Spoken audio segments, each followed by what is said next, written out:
ओम शांति 14/1/2025। आज बाबा ने अपनी मधुर वाणी में कहा, अपने को आत्मा समझना है या अभ्यास पक्का करना है। बाबा ने कहा है, हमको देवी गुण धारण कर देवता बनना है। कभी भी गुस्से में आकर बातचीत नहीं करनी है। हमारे में क्रोध न आए जाए, नहीं तो 100 गुना पाप पड़ जाएगा। ज्ञान का सिमरण कर अतीन्द्रिय सुख में रहना है। सबसे पहले भगवान को अपना वारिस बनाना है। बाबा ने कहा, चलते फिरते अपने को निराकारी आत्मा और कर्म करते अव्यक्त फरिश्ता समझो तो खुशी में उड़ते रहेंगे। साक्षी हो, सब पार देखते रहो। अच्छा, अब मुरली पढ़ते हैं विस्तार से। 14/1/2025 प्रातः मुरली। ओम शांति। बाप दादा मधुबन। मीठे बच्चे, तुम्हारी नज़र शरीरों पर नहीं जानी चाहिए।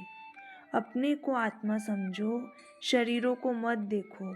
प्रश्न, हर एक ब्राह्मण बच्चे को विशेष किन 2 बातों पर ध्यान देना है? उत्तर, पढ़ाई पर, दूसरा देवी गुणों पर। कई बच्चों में क्रोध का अंश भी नहीं है। कोई तो क्रोध में आकर बहुत लड़ते हैं। बच्चों को ख्याल करना चाहिए कि हमको देवी गुण धारण करके देवता बनना है। कभी गुस्से में आकर बातचीत नहीं करनी चाहिए। बाबा कहते हैं, किसी बच्चे में क्रोध है तो भूतनाथ भूत नथिनी है। ऐसे भूतों वालों से तुम्हें बात भी नहीं करनी है। गीत तकदीर जगाकर आई हूँ। ओम शांति। बच्चों ने गीत सुना और कोई भी सत्संग में कभी रिकॉर्ड पर नहीं समझाते।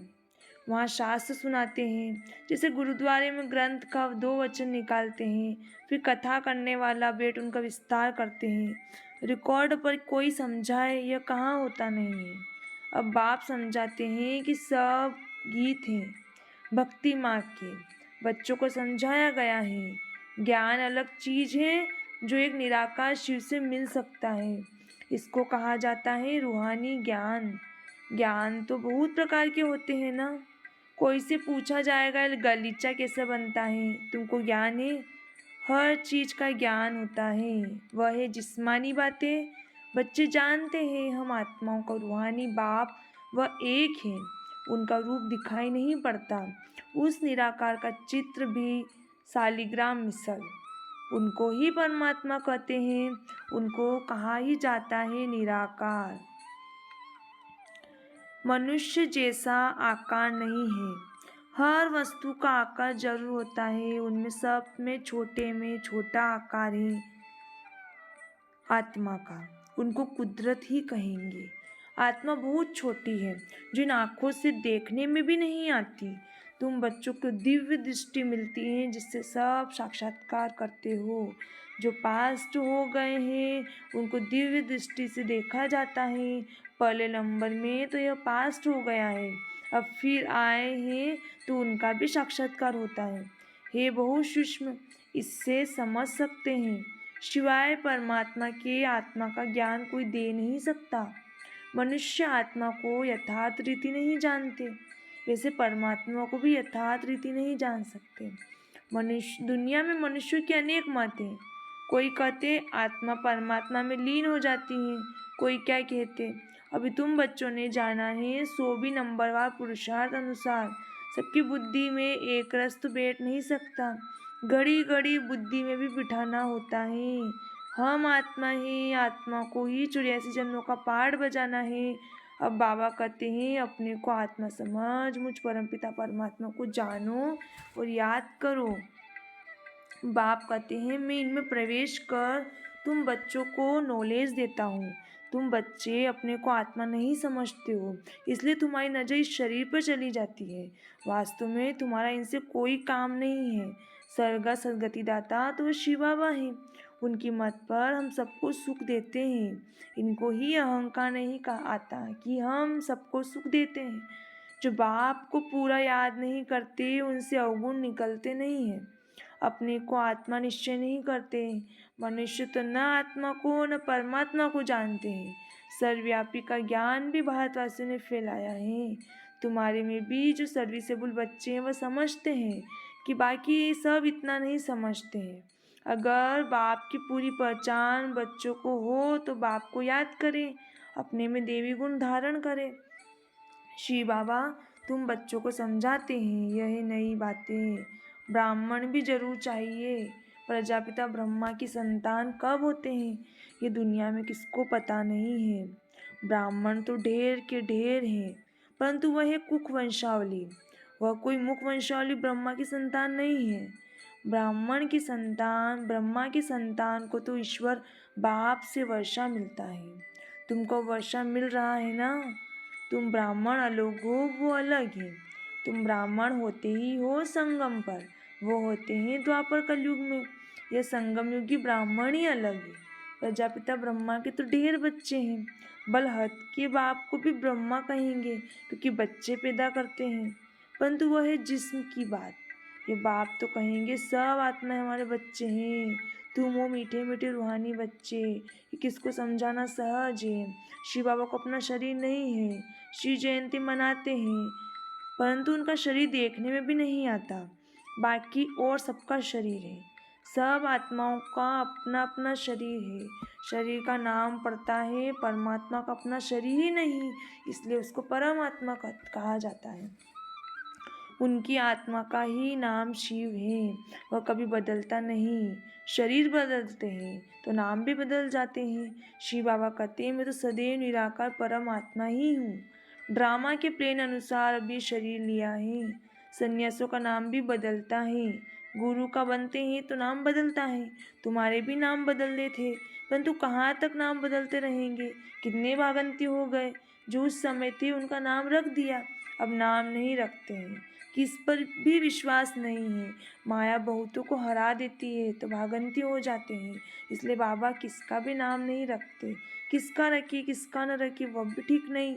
कहते तो सब है बाबा हम आपको आपके हो चुके हैं, परंतु यथार्थ स्थिति हमारे होते थोड़े ही हैं। बहुत हैं जो वारिस बनने के राज को भी नहीं जानते, बाबा के पास मिलने आते हैं परंतु वारिस नहीं, विजय माला में आ नहीं सकते।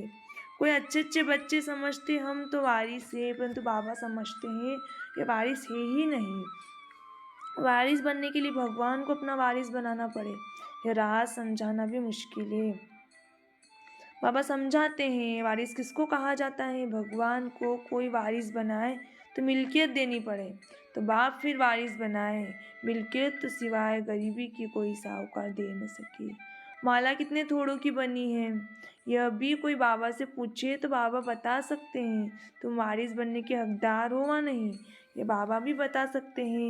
ये कॉमन बात है समझने की, वारिस बनने में भी बहुत अक्ल चाहिए। देखते हैं लक्ष्मी नारायण विश्व के मालिक थे, परंतु मालिकपना कैसे लिया ये कोई नहीं जानते। अभी तुम्हारी एम ऑब्जेक्ट तो सामने है, तुमको ये बनना है। बच्चे भी कहते हैं हम तो सूर्यवंशी लक्ष्मी नारायण बनेंगे, न कि चंद्रवंशी राम सीता। राम सीता की भी शास्त्रों में निंदा की हुई है, लक्ष्मी नारायण की कभी निंदा नहीं सुनेंगे। शिव बाबा की श्री कृष्ण की निंदा है। बाबा कहते हैं मैं तुम बच्चों को इतना ऊंचे से ऊंचे बनाता हूँ, मेरे से भी बच्चे तीखे चले जाते हैं। लक्ष्मी नारायण की भी कोई निंदा नहीं करेंगे, बस श्री कृष्ण की आत्मा तो वही है, परंतु न जानने के कारण निंदा करती है। लक्ष्मी नारायण का मंदिर भी बड़ा खुशी से बनाते हैं, वास्तव में बनाना चाहिए राधे कृष्ण का, क्योंकि वह सतो प्रधान है। ये उन्हों की युवा अवस्था है तो उनको सतो कहते हैं, वह छोटे हैं इसलिए सतो प्रधान कहेंगे। छोटा बच्चा महात्मा समान होता है। जैसे छोटे बच्चों को विकार आदि का पता नहीं रहता, वैसे वहाँ बड़ों को भी पता नहीं रहता कि विकार क्या चीज़ है। ये 5 भूत वहाँ होते ही नहीं, विकारों का जैसे पता ही नहीं है। इस समय है ही रात, काम की चेष्टा भी रात को ही होती है। देवता हैं दिन में तो काम की चेष्टा होती नहीं, विकार कोई होते नहीं। अभी रात में सब विकारी हैं, तुम जानते हो दिन होते ही हमारे सब विकार चले जाएंगे। पता नहीं रहता कि विकार क्या चीज़ है। ये रावण की विकारी गुण है। यह है विशेष वर्ड, वाइसलेश वर्ड में विकार की कोई बात नहीं होती। उनको कहा ही जाता है ईश्वरीय राज्य, अभी है आसुरी राज्य। ये कोई नहीं जानते, तुम सब कुछ जानते हो। नंबरवार पुरुषार्थ अनुसार ढेर ढेर बच्चे हैं, कोई भी मनुष्य समझ नहीं सकते कि सब बीके किसके बच्चे हैं। सब याद करते हैं शिव बाबा को, ब्रह्मा को भी। ये खुद कहते हैं शिव बाबा को याद करो जिससे विकर्म विनाश होंगे, और कोई को भी याद करने से विकर्म विनाश नहीं होंगे। गीता में भी कहा है मामेकम याद करो। श्री कृष्ण को तो कह न सके, वर्षा मिलता ही है निराकार बाप से। अपने को जब आत्मा समझे तो निराकार बाप को याद करे। मैं आत्मा हूँ, पहले पक्का निश्चय करना पड़े। मेरा बाप परमात्मा है, वह कहते हैं मुझे याद करो तो मैं तुमको वर्षा दूंगा। मैं सबको सुख देने वाला हूँ। मैं सभी आत्माओं को शांतिधाम ले जाता हूँ। शांतिधाम ले जाता हूँ। जिन्होंने कल पहले बाप से वर्षा लिया होगा वही आकर लेंगे, ब्राह्मण बनेंगे। ब्राह्मणों में भी कुछ बच्चे पक्के हैं, मातेले भी बनेंगे, सोतेले भी बनेंगे। हम निराकार शिव बाबा की वंशावली हैं। जानते हैं बिरादरी कैसे बढ़ती जाती है।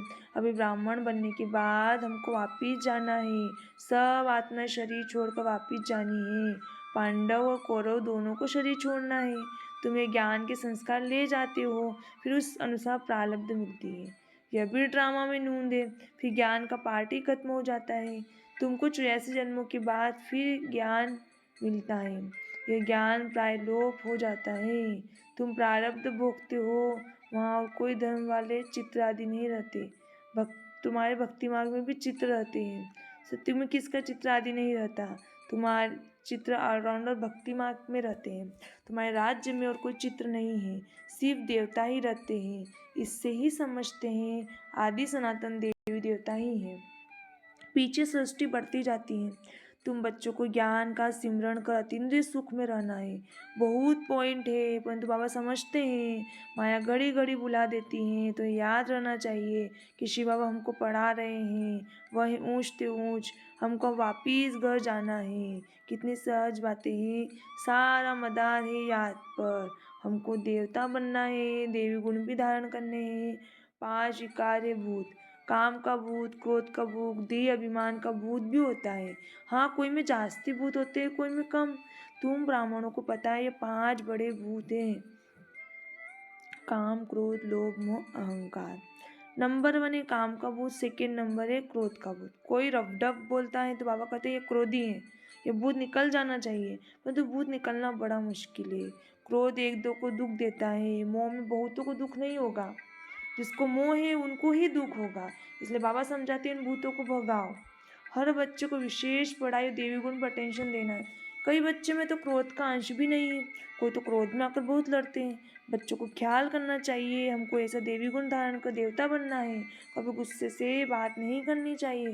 कोई गुस्सा करता है तो समझो इनमें क्रोध का भूत है।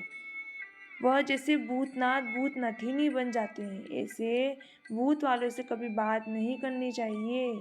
एक ने क्रोध में आकर बात की, फिर दूसरे ने भी भूत आ गया तो भूत आपस में लड़ पड़ेंगे।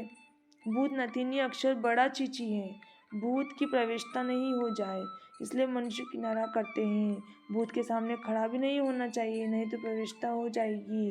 बाप आकर आसुरी गुण निकाल देवी गुण धारण करते हैं। मैं आया हूँ देवी गुण धारण कराए देवता बनाने। बच्चे जानते हैं हम देवी गुण धारण कर रहे हैं। देवताओं के चित्र भी सामने हैं। बाबा ने समझाया है क्रोध वाले से एकदम किनारा कर लो। अपने को बचाने की युक्ति चाहिए, हमारे में क्रोध ना आ जाए, नहीं तो 100 गुना पाप पड़ जाएगा। कितनी अच्छी समझाने बाप बच्चों को देते हैं। बच्चे भी समझते, बाबा हूबहू कल पहले मुवाफिक समझाते हैं। नंबरवार पुरुषानुसार समझते ही रहेंगे। अपने ऊपर ही रहम करना है, दूसरों पर भी रहम करना है। कोई अपने पर रहम नहीं करते, दूसरे पर करते हैं तो वो ऊंच चढ़ जाते हैं, खुद रह जाते हैं। खुद विकारों पर जीत पहनते नहीं, दूसरों को समझाते वह जीत पहन लेते हैं। ऐसे भी वंडर होता है। अच्छा, मीठे मीठे सिकलते बच्चों प्रति माता पिता बाप दादा का याद प्यार गुड मॉर्निंग। रूहानी बाप की रूहानी बच्चों का नमस्ते। हम रूहानी बच्चों की रूहानी माता पिता बाप दादा का याद प्यार और गुड मॉर्निंग, नमस्ते नमस्ते नमस्ते। शुक्रिया बाबा, शुक्रिया। धारणा के लिए मुख्य सार, पहला, ज्ञान का सिमरण कर अतीन्द्रिय सुख में रहना है। किसी से भी रफ टफ बात नहीं करनी है। कोई गुस्से से बात करे तो उसे किनारा कर लेना है। दूसरा, भगवान का वारिस बनने के लिए पहले अपना वारिस बनना है। समझदार बन अपना सब बाप हवाले कर ममत्व मिटा देना है, अपने ऊपर आप ही ग्रहण करना है। वरदान। साक्षियों उचित स्टेज द्वारा सर्व आत्माओं को प्रकाश देने वाले बाप समान अव्यक्त फरिश्ता भव। साक्षियों उचित स्टेज द्वारा सर्व आत्माओं को प्रकाश देने वाले बाप समान अव्यक्त फरिश्ता भव। चलते फिरते सदैव अपने को निराकारी आत्मा और कर्म करते अव्यक्त फरिश्ता समझो तो सदा खुशी में उड़ते रहेंगे। फरिश्ता अर्थात उच्च स्टेज पर रहने वाला। इस देह दुनिया में कुछ भी होता रहे, लेकिन साक्षी सब बार देखते रहो और प्रकाश देते रहो। सीट से उतरकर प्रकाश नहीं दी जाती, ऊंची स्टेज पर स्थित होकर वृत्ति दृष्टि के सहयोग कल्याण की शक्ति का प्रकाश दो। मिक्स होकर नहीं, तब किसी प्रकार के वातावरण से बाप समान अव्यक्त फरिश्ता भव के वरदानी बनेंगे। स्लोगन। याद बल द्वारा दुख को सुख में और शांति को शांति में परिवर्तन करो। याद बल द्वारा दुख को सुख में और शांति को अशांति में, अशांति को शांति में परिवर्तन करो। अपनी शक्तिशाली मनसा द्वारा प्रकाश देने की सेवा करो। अपनी शुभ भावना, श्रेष्ठ कामना, श्रेष्ठ वृत्ति, श्रेष्ठ वाइब्रेशन द्वारा किसी भी स्थान पर रहते हुए मनसा द्वारा अनेक आत्माओं की सेवा कर सकते हो। इसकी विधि है लाइट हाउस माइट हाउस बनना। इसमें स्थूल साधन, चांस, समय की प्रॉब्लम नहीं है, सिर्फ लाइट माइट से संपन्न बनने की आवश्यकता है। अच्छा, ओम शांति।